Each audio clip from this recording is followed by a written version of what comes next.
Salut à tous, j'espère que vous allez bien. Et oui, on est 40 000 sur la chaîne, c'est incroyable. Je n'ai pas les mots. FAQ, c'est parti.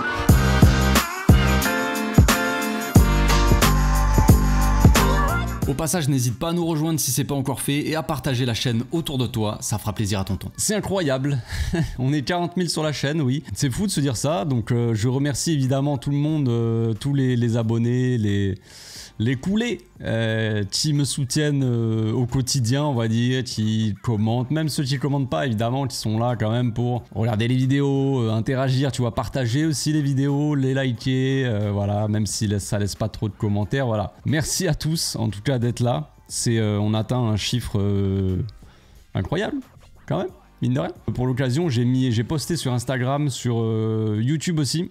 J'ai pas posté sur Twitter, j'ai mis un petit post des 40K spécialement pour me poser des questions pour les FAQ, donc merci à tous ceux qui ont et toutes celles qui ont participé. J'ai pas pu prendre toutes les questions évidemment, j'en ai pris quand même pas mal, une bonne, je sais plus, peut-être une vingtaine de questions, un truc comme ça. Donc c'est parti, on y va. Première question de Arcadus 10, il me dit alors qu'est-ce que ça fait d'atteindre les 40K? Bah c'est une bien bonne question Arcadus, franchement difficile à décrire comme ça. Qu'est-ce que ça fait? Ça fait pas grand chose là comme ça. J'ai envie de te dire, je me suis couché hier, je me suis levé aujourd'hui, voilà, il y a rien qui a vraiment changé, mais c'est quand même un certain cap d'atteint, tu vois, un certain objectif.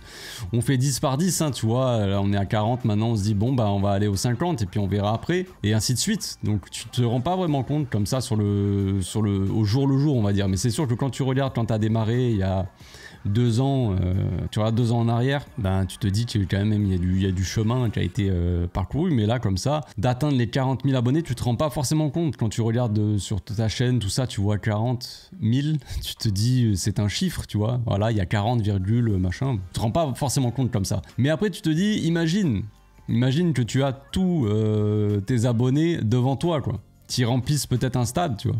Je sais pas combien il fait le stade de Montjuic là. Actuellement, je crois qu'il fait peut-être 50 ou un truc comme ça. Mais tu te dis que quasiment avec tous tes abonnés, tu remplis quasiment tout un stade. Et tu te dis, voilà, imagine-toi au milieu du stade avec un micro comme ça, en train de parler à tout le monde. Et là, tu te rends compte un peu plus. Tu te dis, ah ouais, quand même, c'est fou. C'est incroyable. Ensuite, une question de Papizef qui dit Yop poto, félicitations déjà, amplement mérité, merci. Vous avez jamais pensé avec Lafrite, Massian et bien sûr Lolito à faire des feats plus réguliers, style tous les jours? Ouais, je suis gourmand, des bonnes choses.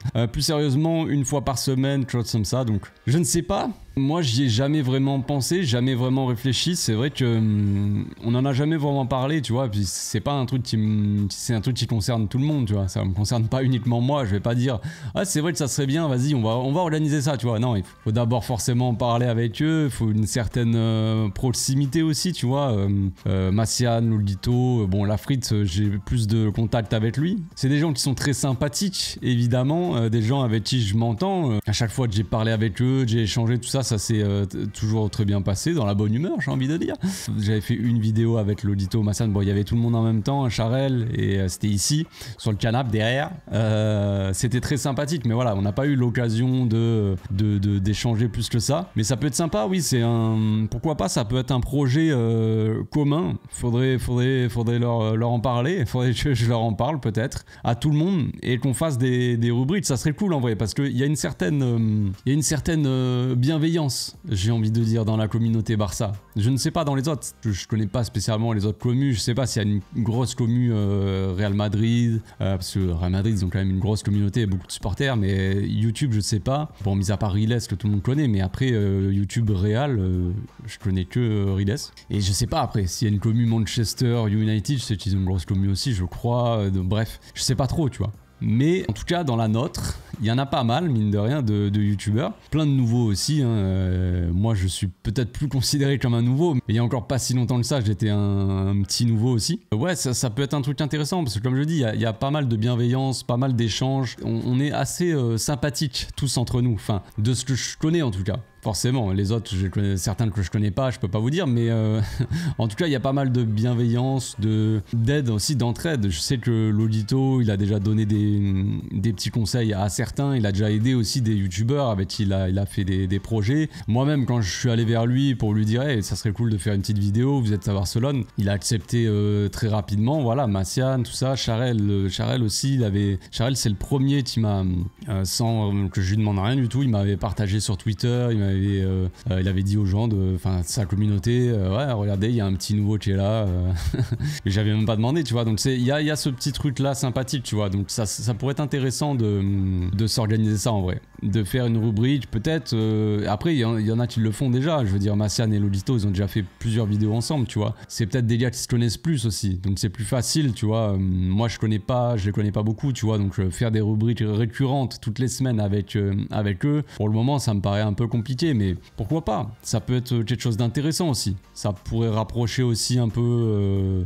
la commu, je sais pas, faire un truc un peu plus sympathique, tu vois, ça serait un truc intéressant je pense. Question ensuite de Ledinson qui dit félicitations Clément, c'est mérité. Alors les troubles que le Barça traverse en ce moment est selon toi relatif à une mauvaise gestion psychologique, sportive ou bien les deux? Quelle serait la clé d'un changement positif pour la seconde partie de saison? Alors c'est une question très très intéressante mais très compliqué aussi à répondre là comme ça. Je pourrais limite peut-être en faire une vidéo, tu vois, de 30 minutes le truc, donc là te répondre parce que je peux pas faire des grosses réponses non plus, c'est compliqué, c'est très compliqué comme question, mais c'est une question très intéressante hein. Et pour moi c'est les deux.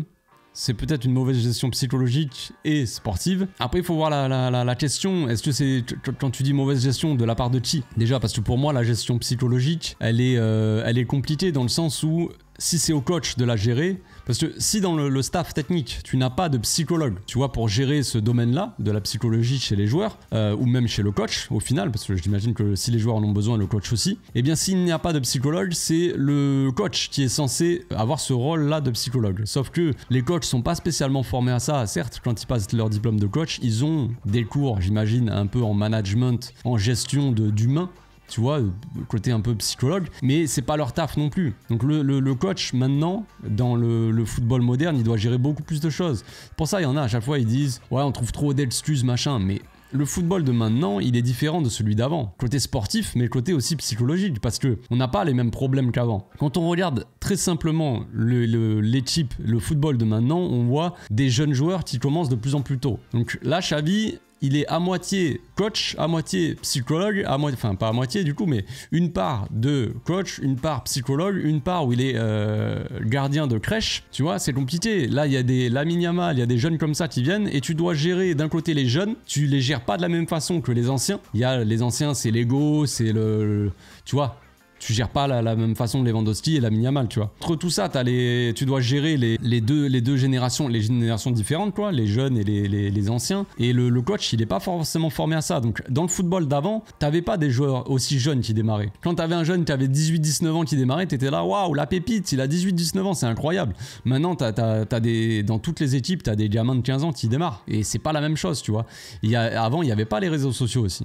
Les réseaux sociaux qui polluent la tête et qui polluent le football, concrètement, ça existe depuis pas si longtemps que ça. Dans le football d'avant, il n'y avait pas les réseaux sociaux, donc les joueurs n'avaient pas ces problèmes-là. Donc maintenant, les coachs de maintenant, pas que au Barça, hein, en général, ils doivent aussi savoir gérer ce problème qui vient de l'extérieur, tu vois. Il y a toujours eu les médias, tout ça. Mais il y a de plus en plus de médias dans les pays, selon les pays, c'est différent en plus de ça, mais bref. Et il y a les réseaux sociaux, tout ça. Donc maintenant, un coach, il doit savoir gérer beaucoup plus de choses et c'est compliqué. Tu t'éparpilles un petit peu. Il n'y a plus uniquement le football. Là, un coach aussi doit être le représentant de ton club. À travers les réseaux sociaux aussi, il doit faire un peu la promo. Voilà, il doit faire des pubs. Les joueurs aussi doivent faire des pubs maintenant. Avant, il n'y avait pas autant de sponsors, de pubs, de promos, tu vois.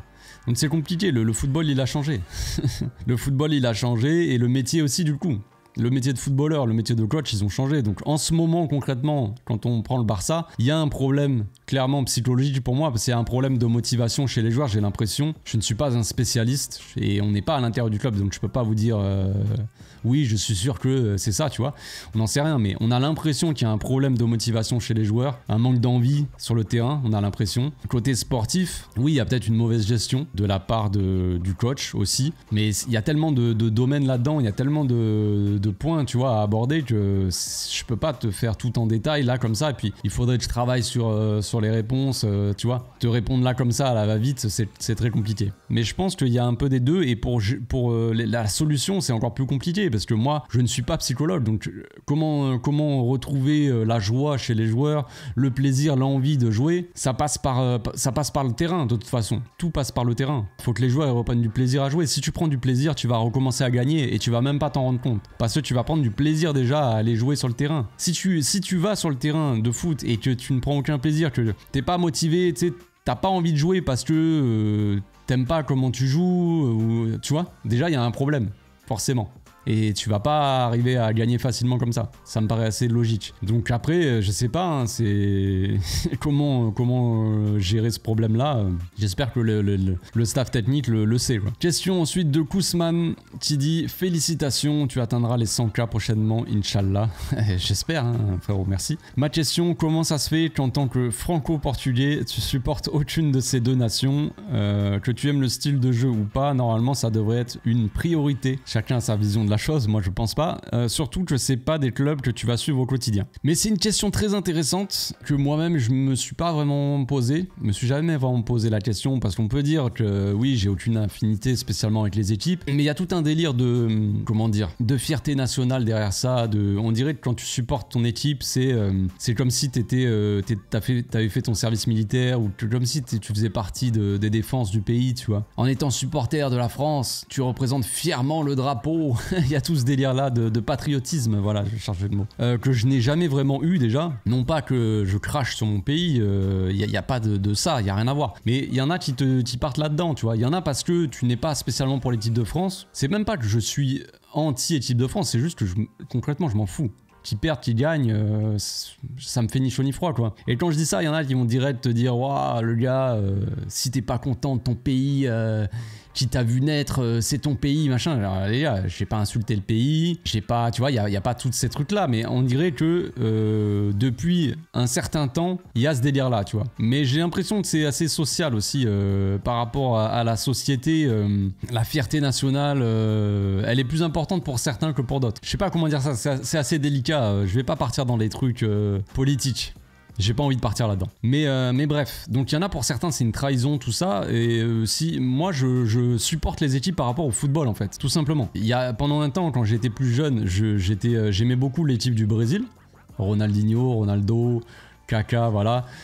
Surtout par rapport à Ronaldinho, et il y a toujours eu un lien avec le Barça au final. Donc forcément à un moment donné j'étais plus pour le Brésil, tu vois. Puis après Ronaldinho, sa carrière, bon, elle s'est un peu arrêtée, et puis après il y a eu Messi d'un coup, tu vois. Je me suis mis à suivre l'Argentine, tu vois, et à apprécier un petit peu plus, bon, surtout par Messi, parce que vous allez me dire, je suis pas devenu supporter de l'Argentine parce qu'il y avait Paredes. Dans cette équipe d'Argentine, il y a beaucoup de joueurs que je ne supporte pas non plus, que je pourrais pas me voir que des têtes à claque. Paredes, c'est un abruti fini, mais bref, il y en a plein. Il y a plein de joueurs en Argentine que je supporte pas spécialement, mais voilà, il y a Messi pour ce qu'il a représenté, tout ça, j'aime bien. Après, j'ai toujours été plus ou moins supporter de l'Espagne parce qu'il y a un gros cœur Barça, tu vois, dans cette équipe d'Espagne, et voilà. Mais ça veut pas dire que j'ai jamais été supporter de l'équipe de France. Je l'ai été. Supporter de l'équipe de France, je l'ai été en 98, mais bon, j'étais très petit, mais je l'ai été. Après, j'ai été très supporter de l'équipe de France en 2006 aussi. Le coup de tête de Zizou, Materazzi, tout ça, la finale, la Panenka. J'ai des très beaux souvenirs de ça, mais avec le France-Brésil, le France-Espagne, tout ça, Ribéry qui marque, c'était magnifique. Des beaux moments de jeunesse. Voilà, après, même en 2018, hein, quand l'équipe de France, elle a été jusqu'en finale, tout ça, j'étais très content. J'habitais à Paris, j'avais fêté la Coupe du Monde, l'ambiance et tout ça. C'est des moments de fête où t'oublies, t'as envie de dire que t'as l'impression que tout le pays oublie tous les problèmes, tu vois, et tout le monde fête ensemble, c'est magnifique, on est dans le monde des bisounours, tu vois, pendant au moins une soirée. Mais après, cette équipe de France, elle ne dégage rien en fait pour moi. Elle dégage pas d'âme, elle a rien, quoi. C'est tout. Cette équipe d'Espagne, pendant longtemps, elle a dégagé quelque chose pour moi, et là, quand je regarde l'équipe d'Espagne, elle dégage moins de choses. Il y a des joueurs que j'apprécie beaucoup en Espagne, Rodri, Gavi, Pedri, c'est à peu près tout. Mais il y en a quelques-uns qui dégagent cette chose pour moi, mais l'équipe de France, il y a rien, quoi. C'est comme je l'ai dit, ça a souvent été en lien avec le Barça, et cette équipe de France, il n'y a pas forcément de lien avec le Barça actuellement, donc il n'y a pas de raison pour moi de la suivre. Après, le Portugal, bon voilà, j'ai été aussi pendant une petite période de ma vie, en étant jeune, un peu supporter aussi du Portugal. C'est quand tu découvres un peu, quand t'es jeune, tu te dis ah je suis d'origine portugaise, vas-y je vais acheter un maillot du Portugal. Mais bon, après j'ai jamais vraiment été un gros supporter du Portugal, mais à un certain moment j'aimais bien cette équipe.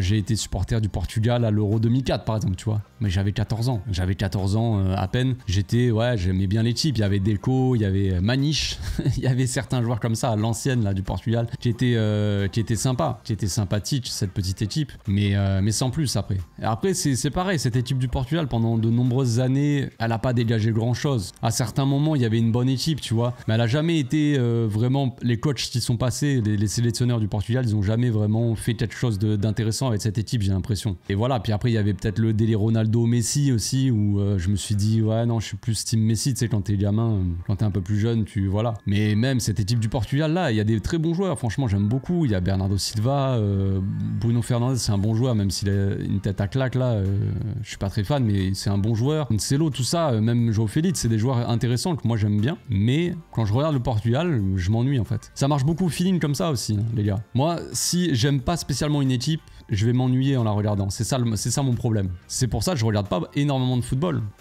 Parce que je suis pas un fan de football. Moi, on me l'a déjà dit, mes frères m'ont déjà dit. T'es pas vraiment un fan du football, t'es un fan du Barça. Et c'est le cas, c'est le cas. Je suis plus un fan du Barça qu'un fan de football. Vous allez me dire, est-ce que tu vas regarder même des matchs de Première Ligue? J'en regarde certains forcément, mais la plupart du temps je m'ennuie et au bout d'un moment je zappe parce que j'ai pas de feeling avec cette équipe. Par contre, je loupe quasiment pas un match du Barça B, tu vois. Pourtant c'est de la Div 3, c'est le Barça B, tout le monde s'en fout. Mais je m'en fous parce que j'aime cette équipe du Barça. C'est le Barça, tout ça. Donc, s'il y a ce feeling-là, donc je vais suivre. Je vais prendre beaucoup plus de plaisir et je vais être beaucoup plus à fond à regarder le Barça B. S'il y a un France-Angleterre, tu vois, par exemple, je m'en fous. Je vais même pas le regarder le match. C'est comme ça. Je ne sais pas comment l'expliquer autrement. Voilà, je sais pas si j'étais assez clair. Ensuite, il y a Lisa qui dit « Félicitations, café road to 100K dans un mois. » Merci pour les félicitations quand même. Est-ce que t'as arrêté la série sur Guardiola? T'avais promis 4 épisodes. Et est-ce que t'as prévu d'en faire sur d'autres personnages? Ça serait génial. Bonne continuation. Visca Barça. Eh bien, merci. Merci. Est-ce que t'as arrêté la série? Alors oui, je l'ai un peu mis de côté, forcément, mais elle est pas totalement morte non plus. C'est qu'en fait, je trouvais que c'était une petite vidéo un peu hors série, tu vois, qui était intéressante à faire, parce que Guardiola a été une partie importante de notre histoire récente en tout cas. Et je me disais que ça serait forcément intéressant de faire ça, et vu tout ce qu'il y avait à dire, je me suis dit je vais le faire sur Guardiola, mais pas uniquement Guardiola côté Barça, mais aussi après, tu vois. Surtout qu'il a gagné la Ligue des Champions avec City au bout d'un certain nombre d'années quand même, tout ça. Le truc, c'est que j'avais sorti les 2 premières vidéos, et franchement, ça intéressait pas grand monde, tu vois, et c'était beaucoup de travail, donc je me suis dit bon bah voilà, on va mettre un peu de côté, on verra. Puis je l'avais fait en été en plus, et puis après il y a la saison qui redémarre et c'est un peu plus compliqué de caler des vidéos hors série comme ça. Il y a des matchs qui s'enchaînent tous les 3 jours, et quand on veut faire des avant-matchs, des débriefs, des trucs comme ça, que je dois faire les analyses, ça prend beaucoup de temps, tu vois, donc c'est compliqué, mais je la ferai. Je continuerai, je pense, je finirai le truc, quoi. Surtout que le 3e épisode, je l'avais quasiment fini, on va dire, ou très bien avancé, tu vois, donc faudrait que je finisse ça. Le 4e épisode, par contre, il est même pas commencé, donc ça sera dans longtemps. Mais je n'ai pas abandonné l'idée, quoi. Et est-ce que j'en ferai sur d'autres personnages? Oui, probablement, mais déjà, faudrait déjà que je finisse celle sur Guardiola pour me dire avant, t'inquiète, j'en ferai plein d'autres. Mais évidemment, c'est déjà prévu que je fasse un truc sur Cruyff aussi. Et je sais pas si je le ferai en une seule vidéo, peut-être que oui.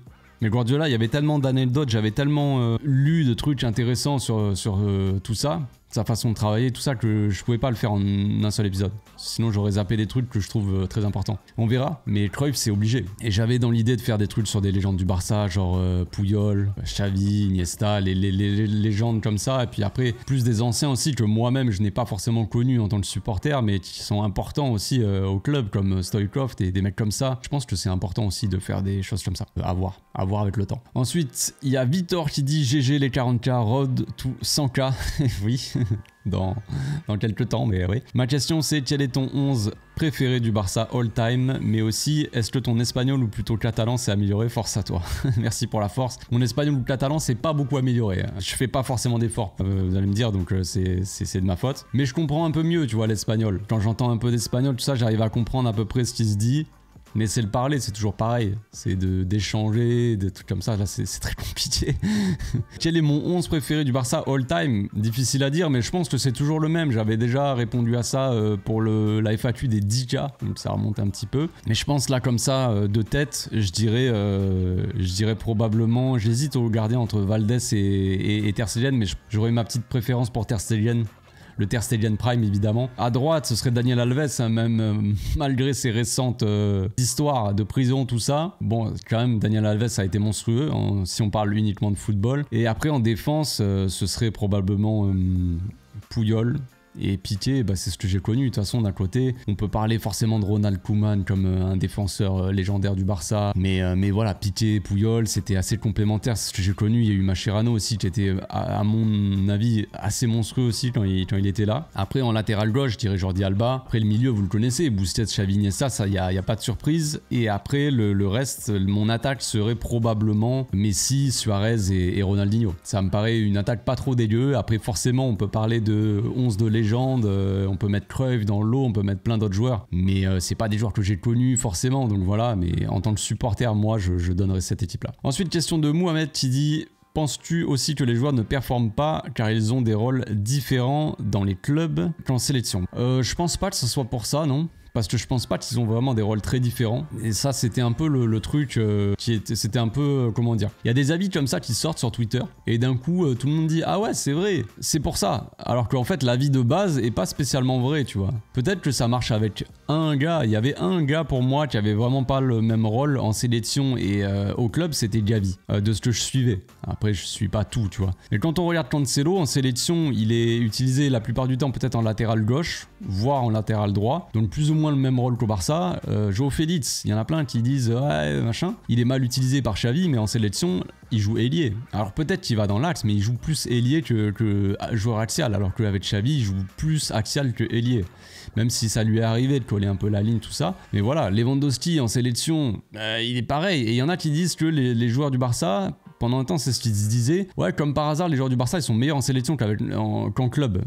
Je trouve pas, non. Je trouve pas. Ça a marché pour Gavi. Encore une fois, c'est vraiment le seul où tu voyais vraiment une différence entre le club et la sélection.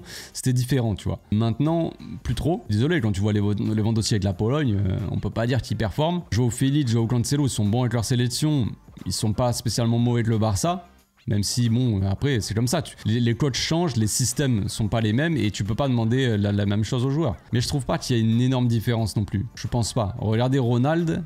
Il est bon avec sa sélection, mais il est pas mauvais avec le Barça. Bon, en ce moment, c'est différent, mais voilà. Mais avec sa sélection, il est latéral droit, Ronald. Donc, il a pas le même rôle en tant que latéral droit qu'au Barça. Mais quand même, il joue latéral droit avec l'Uruguay. Donc, je trouve pas qu'il y ait une grosse différence. Question de Hisoka qui dit: tout le monde parle du Barça, mais je pense que des questions plus personnelles seraient mieux pour un peu changer. Quel travail fais-tu à côté de YouTube? Et est-ce que tu pensais atteindre un jour les 40K? Oui, il y a beaucoup de questions sur le football, sur le Barça, comme d'habitude. Bon, c'est pas très grave. Il y a eu des FAQ, d'autres FAQ où c'était un peu plus perso. Bon, cette fois-ci, les supporters, on voit les problématiques selon les FAQ. Il y en a qui sont très orientés personnels et tout va bien, on est dans le bonheur, tout ça. Et il y en a là, en ce moment, il y a tellement de problèmes, j'ai l'impression, au Barça, tellement de frustration, que les supporters ont quand même beaucoup posé de questions sur le club. Sur le transfert mercato, sur remplacer Xavi, sur des trucs comme ça. Mais voilà, ça montre aussi le mood des supporters actuels aussi. Est-ce que je fais un travail à côté de YouTube? Non, absolument pas. Absolument pas. Avant, oui, je faisais de la vidéo. Maintenant, je suis full YouTube, consacré à ça à fond. Donc voilà, il y en a qui m'ont posé la question: est-ce que tu as envie, tout ça? Difficilement.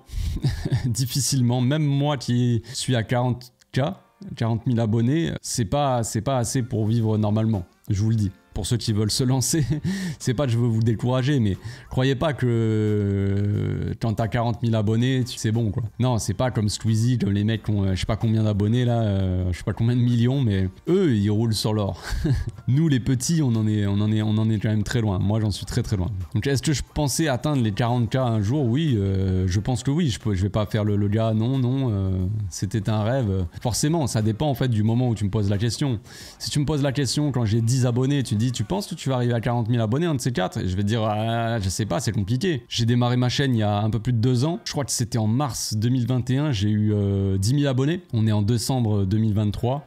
j'en ai 30 000 de plus. Incroyable. Mais voilà, donc ça dépend dans quel contexte tu me poses la question, quoi. Là, si tu me demandes, est-ce qu'un jour j'aurai 100 000 abonnés, je vais te dire, je sais pas, c'est très compliqué, tu vois. Peut-être il y en a, ils vont me dire, si, 100 000, ça va. Mais dans la réalité, c'est compliqué. Ça met un peu de temps quand même. Tu te dis, ça se trouve, j'aurai 100 000 abonnés dans 3-4 ans. Mais qu'est-ce qui se passera dans 3-4 ans? Tu peux pas vraiment le savoir, donc c'est compliqué. On verra, on fait petit à petit, quoi. Au jour le jour, j'ai envie de dire. Ensuite, question de Walikram qui dit: quelles sont les attentes sur ce Barça en cette deuxième partie de saison? Bah, les attentes, elles sont assez claires de toute façon. Hein, pour moi, le Barça doit retrouver un petit peu sa solidité, sa cohérence dans le jeu déjà. Forcément, de la cohérence dans les attaques, de la solidité défensive, parce qu'on a tout perdu de ce qu'on avait plus ou moins la saison dernière. Tout ce qu'a apporté Xavi à l'équipe en arrivant, on est en train de le perdre en fait. Avec une équipe sur le papier en tout cas, qui est censée être meilleure qu'avant. Donc c'est bizarre. Donc il faut arriver à retrouver ce truc-là, du plaisir aussi pour les joueurs, parce que j'ai l'impression que les joueurs prennent pas forcément beaucoup de plaisir sur le terrain, donc c'est compliqué. Quand tu prends pas de plaisir à jouer au foot, c'est pas marrant. On a peut-être pas tous fait du foot, mais pour tous ceux qui ont fait du foot, quand tu t'amuses pas sur un terrain, t'es vite découragé. Que quand tu commences à bien jouer, à faire des 1-2 avec tes coéquipiers, tu t'entends bien avec tes coéquipiers, c'est tes potes, tu fais des petits 1-2, tu fais des petits dribbles, tu fais des actions magnifiques, tu marques des beaux buts, bah là t'es là, vas-y c'est festival, c'est Joga Bonito, vas-y, c'est la fiesta quoi. Mais quand tu t'amuses pas, quand tu touches pas un ballon, quand tu fais que des pertes des ballons, t'y arrives pas, c'est très décourageant. Donc dans un premier temps, il faudrait que les joueurs reprennent du plaisir. Qu'est-ce qu'il faut faire pour qu'ils reprennent du plaisir? Ça je ne sais pas. Ensuite, il y a McDonald Quadio qui pose la question. Bonjour Café Barça. Que penses-tu s'il y a une opposition... oui, je trouvais cette question intéressante. Est-ce que tu penses qu'en gros, s'il y a une opposition entre le Barça et le Barça féminin, y a-t-il une réelle possibilité que les femmes battent les hommes? Bonjour. Je pense déjà dans un premier temps que le Barça féminin met une vitesse techniquement aux gars. Je pense qu'il n'y a pas de doute là-dessus. Quand tu vois techniquement les filles, elles jouent vraiment bien. Après, voilà les gars, je suis désolé. Qu'on vienne pas me dire le délire de macho, de féminisme ou genre, c'est bon. Non, on va pas rentrer dans ce délire. On sait très bien que le football masculin est beaucoup plus athlétique, il y a beaucoup plus d'intensité, les joueurs sont plus rapides, plus puissants, enfin c'est de la génétique, on va pas rentrer dans des trucs comme ça, mais vous le savez très bien. Donc forcément que je ne pense pas que les filles battraient les hommes. Après, c'est pas vraiment à jeu égal, tu vois. Tu vas mettre Lukaku face à Aitana, la pauvre. Après, Lukaku, techniquement, il se fait manger, mais matin, midi et soir par Aitana, parce qu'elle est monstrueuse, c'est la joueuse la plus technique. Moi, j'ai déjà vu jouer en vrai, c'est magnifique, on dirait Iniesta, quoi. Mais en fille. Mais après, le football féminin, c'est un peu plus lent. C'est quand tu tires un ballon un peu bien placé, la gardienne, elle plonge pas comme tu vois. C'est pas pareil, quoi. Donc je pense pas que le Barça féminin gagnerait. Mais en vrai, je me suis dit un de ces quatre. Après, il y en a plein qui partent dans des délires, non, n'importe quoi, ou comme à FUT, où tu peux jouer avec des filles et des garçons. Mais je trouvais ça très intéressant et un jour j'ai pensé à ça, à un concept de vidéo, à faire un mélange. Mais ça aurait été marrant de faire ça pour, je sais pas, pour une association ou j'en sais rien, un match amical où tu mélanges les deux équipes en fait. Tu fais un mix de Barça féminin masculin, donc des joueuses genre Alexia, Aitana, avec un milieu Alexia, Aitana, Frenkie, tu vois, ou Pedri, truc comme ça, tu vois. Tu mélanges un petit peu les deux équipes et tu fais un match, ça serait marrant à faire je trouve. Ça serait marrant. C'est tout. Question ensuite de Chloyette qui me dit: quel serait ton mercato idéal à l'été, vente et achat avec des noms? C'est compliqué là comme ça, j'ai pas forcément réfléchi. Vente, parce que c'est bien beau, là c'est du football fantasy ou j'en sais rien, tu vois. Tu vas dire je vais vendre un tel, je vais acheter machin, mais ça se trouve si tu vends des joueurs, tu pourras même pas en acheter derrière. Avec le fair play financier, on sait même pas où on va. Donc c'est compliqué. Qui je ferais venir déjà? Je ferais venir Zubimendi en 6. Pour moi, déjà. Je ferai venir je vendrai Rafinha. Désolé pour les fans de Rafinha. Probablement Lewandowski, si on peut aller chercher un autre neuf derrière, parce que je partirai pas avec Vitor Roque titulaire, on sait pas où ça va, il est encore très jeune, tout ça. Mais si tu peux ramasser un peu d'argent avec Lewandowski et aller chercher derrière un neuf style Lautaro Martinez ou Alvarez ou un mec comme ça. Bon, j'oublie pas la finale de Coupe du Monde de Lautaro Martinez quand même, catastrophique. Mais tu vois, un Julian Alvarez en attaque peut-être, ça peut être sympa, même si à mon avis c'est très cher tout ça et que c'est pas possible, mais tu vois. Un ailier, j'aimerais bien, j'aime bien un peu le Bayern, ce qui se passe là-bas, Leroy Sané et Kingsley Coman aussi. j'aime bien. Moi, je ferais venir un ailier gauche aussi. C'est bien un ailier droit, mais un ailier gauche. Par exemple, si à droite, t'as Coman et à gauche, t'as Gvara. Je donne un exemple. Et qu'en attaque, t'as Alvarez ou Vitor Roque. L'attaque, elle a de la gueule, tu vois. Ou même Osimhen, en vrai. Même Osimhen. Je parlais de 9. Je serais pas contre la venue d'Osimhen. Après, si tu prends Gvara, Osimhen, bon, ça fait un peu beaucoup, mais pourquoi pas. Au niveau des ventes, bon, mis à part, je vais pas vous sortir que je vendrai Marcos Alonso, Oriol Romeu, Roberto. Ça est très bien que, bon, ça sert à rien, puis c'est des ventes que tu ramasses pas d'argent avec. Mais je vendrai le plus gros joueur à vendre, ça serait Rafinha pour moi. Comme j'ai dit, Lewandowski. Je vendrai probablement Ansu Fati, je vendrai Eric Garcia. Et peut-être que s'il faut vendre un défenseur, forcément je vendrai Christensen, c'est un peu l'évidence, même si j'ai pas envie. Mais c'est le gars qui est venu gratuit, tu peux vraiment faire du bénéf dessus, donc je vendrai Christensen. Qui je ferai venir par contre, voilà, comme j'ai dit, Zubimendi, j'aimerais bien vendre Lewandowski et faire venir un vrai neuf. Osimhen, ça me plaît bien. Kingsley Coman, pourquoi pas, sur l'aile droite. Puis après on voit, hein. On peut pas... De toute façon ça reste comme j'ai dit du football fantasy, En vrai, il n'y a personne qui viendra. Question ensuite de Ilyes Hamadi qui dit: pourquoi y a-t-il un si grand déséquilibre entre ton audience sur YouTube et celle sur X, sur Twitter? Bonne question. Je pense que sur Twitter, c'est pas la même communauté. Il y a des gens qui vont te suivre sur Twitter parce que tu tweets. Tu vois, tu fais pour ton contenu en gros sur Twitter. Et il y a des gens qui me suivent sur YouTube pour mon contenu. Mais il y a des gens qui sont sur Twitter et qui me suivent pas sur Twitter parce que sur Twitter, je suis pas aussi actif que sur YouTube. Ou peut-être pas aussi intéressant. Les réseaux sociaux, généralement, moi, c'est pas trop mon truc. La plupart ont dû le remarquer. Je suis pas très actif sur les réseaux sociaux. J'essaie sur Twitter de faire des tweets de temps en temps. Mais ce qui marche le plus sur Twitter, c'est de faire des trucs à la con, quoi. Des trucs putaclic, des trucs qui vont générer du buzz et tout ça. Et ça, c'est pas des trucs qui m'intéressent. De temps en temps, je me dis, vas-y, tu peux faire un petit truc, tu sais, tu vas un peu buzzer ou quoi, juste pour faire de l'audience et que les gens, tu vois, mais en soi, c'est des trucs que j'arrive pas à faire au quotidien parce que je trouve pas ça intéressant, quoi, vraiment pas. Même, il y en a vraiment, je suis peut-être un peu aigri, mais il y en a, je les vois sur Twitter, qui font des trucs exprès juste pour faire du buzz, eh ben, eux, je les masque. Comme ça, je ne te donne même pas de la visibilité parce que tu ne la mérites pas. Et oui, je suis le vengeur masqué de Twitter. Donc voilà pourquoi, je pense. Question du visionnaire qui dit: si Xavi devait être limogé selon toi, qui serait l'entraîneur idéal pour lui succéder au Barça? Je pense que l'entraîneur idéal pour lui succéder, ça serait Pep Guardiola. Mais vu que c'est pas possible, ça n'arrivera jamais parce qu'il ne reviendra jamais. Bah du coup, j'ai pas de nom. Et t'attendais sûrement une vraie réponse, mais franchement, j'en ai pas trop. J'en ai pas trop. Si je dois donner un nom comme ça, je dirais Xabi Alonso, ça me plaît bien. Question ensuite de François Gérard qui dit: bonjour, question simple, est-ce que ce Barça vous procure encore de la joie? J'ai l'impression de traîner mon support pour cette équipe comme un fardeau. Bonjour. Bah, c'est compliqué, il y en a plein qui disent qu'ils prennent plus de plaisir, que...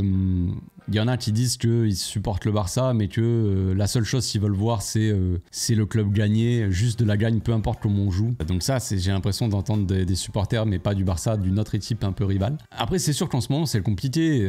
On va pas se mentir, les amis. Ça fait quand même quelques années qu'on est dans le mal et que c'est un peu compliqué d'avoir beaucoup de joie et de bonheur en regardant certains matchs. Mais c'est ça la vie de supporter aussi. Quand tu supportes une équipe dans le temps comme ça, eh bien, il y a des moments de bien. Il y a des moments où on a bien mangé, j'ai envie de dire, et d'autres moments où ça a été beaucoup plus compliqué. Mais c'est comme ça, un club, il y a des rotations. Tu peux pas gagner tout ce qu'il y a à gagner et prendre toujours du plaisir tous les ans, toutes les saisons, pendant toute ta vie, quoi. C'est la logique du football. Je sais pas quoi te dire. Si tu prends plus de plaisir à regarder le Barça, il faut arrêter. Il faut arrêter. Moi, je t'avoue que en regardant certains matchs, je vais gagner plus de frustration que de plaisir, tu vois. Je vais avoir plus de frustration. Mais ça reste quand même le Barça, quoi. Le Barça, pour moi, hein, c'est toute ma vie, j'ai envie de dire, presque. Enfin, là, actuellement, en tout cas, c'est le cas. Je vis, respire, mange Barça.